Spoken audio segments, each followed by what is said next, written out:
Morgan Stanley's Mike Wilson joins us on the Fast Line. He is the firm's chief U.S. equity strategist and chief investment officer. Mike, always great to get your viewpoint. Thanks, Melissa. Great to be here. You know, I asked all the traders this question. I'll start it off with you. Glass half full or glass half empty in terms of the action in today's market?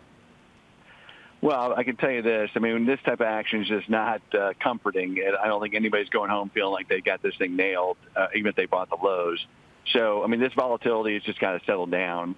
But it makes sense why we're seeing this type of price action. We do have this collision between, tightening Fed and slowing growth. And as we wrote this week, the reason we're doubling down on kind of the defensive side is because we think the slowing growth narrative is the one that's going to become more important. It's not a recession or anything like that. But look, we do think there's going to be a payback in demand this year. We do think margins are a potential issue. We've been talking about this for months, it seems like.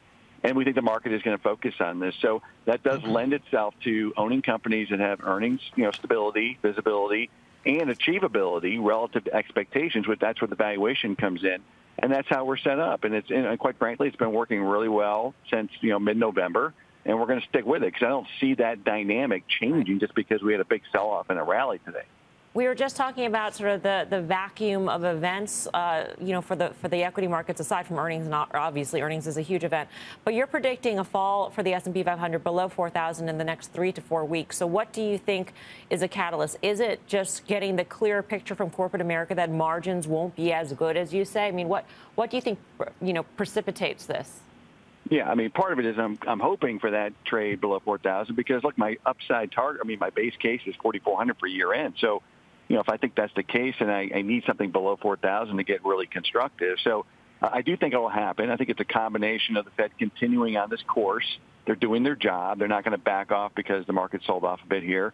And the data really hasn't been soft enough for them to stop the tightening process. That's going to go forward. And then the second thing is around growth. Now, part of that will be earnings and guidance around 22. This will be the first time companies have done that. And I think some of them will take this as an opportunity to maybe lower the bar a bit because, look, it's a tough operating environment. And then the third thing is the macro data. Look, the macro data is softened up, whether it's retail sales, PMIs, the companies that are doing these surveys, they're not feeling as constructive as last year. Once again, it's a difficult operating environment. So a lot of those metrics just have to come towards us and what we're predicting, and then we'll feel better that it's fully priced. Mike, it's Karen. Thanks so much for coming on a day like today. It's a great one to have you, and kudos on your call. So if you're talking to clients, though, who have to be invested in the market, where are you telling them? I know you said defense, but where are you telling them specifically to hide out? You can be sectors, not names. Yeah, sure. Even parts of technology, it's really taking it on the chin. You're speaking of some high-quality names there. There's plenty of high-quality stocks in tech that are not that expensive. They're expensive, but, they deserve to be expensive. And we have taken a lot of froth out there. So that's a form of defensiveness that has some growth to it. Healthcare is the other one, I would say, that has kind of that barbell of growth and defensive qualities. It's cheaper than tech, quite frankly. And then if you go pure defense, it's utilities and staples and REITs. Of that group, I'd say we prefer REITs and staples more than utilities. And, Mike, is this a doubling down of defensives? Is this specifically for the 3 to 4 week time frame?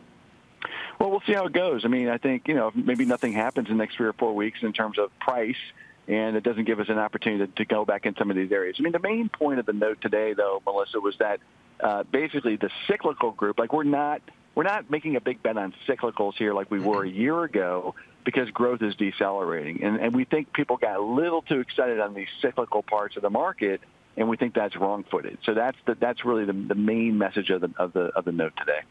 Got it. Mike, thank you. Always good to speak with you. Mike Wilson of Morgan Stanley. Nadine, are you with Mike on his call? In some areas. So, we've been talking about the Rust plus H, so real estate, utilities, staples, telecom, plus healthcare. That's been a great place to be, and we were there in November. Those kinds of places got hurt the first few weeks of January because it was all about the cyclical reflation trade, but now we're going back into defensives. I don't think the timing can work, though. I think that a lot of economies around the world, there's going to be a slow growth of GDP, except for in China. So I think it's more of a second quarter, third quarter story, not a 2 to 3 week story. But in the interim, because the technicals and everything sold off, you could see a bump up and then his leg down. So I think the timing might be a little bit off.